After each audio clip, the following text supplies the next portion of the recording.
Prayer, patience, and action in business. Prayer without action is incomplete. Action without prayer is exhausting. Today, I'll share how prayer, patience, and action work together in business.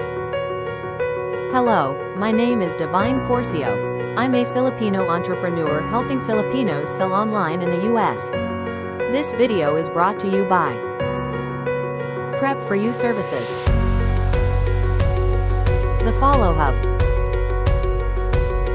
Gawang Kame US,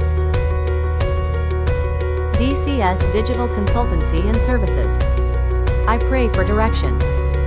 I prepare with discipline. And I act with courage.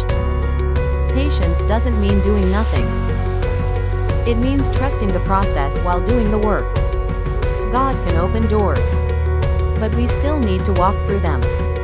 If this message encouraged you, share it with someone who needs it.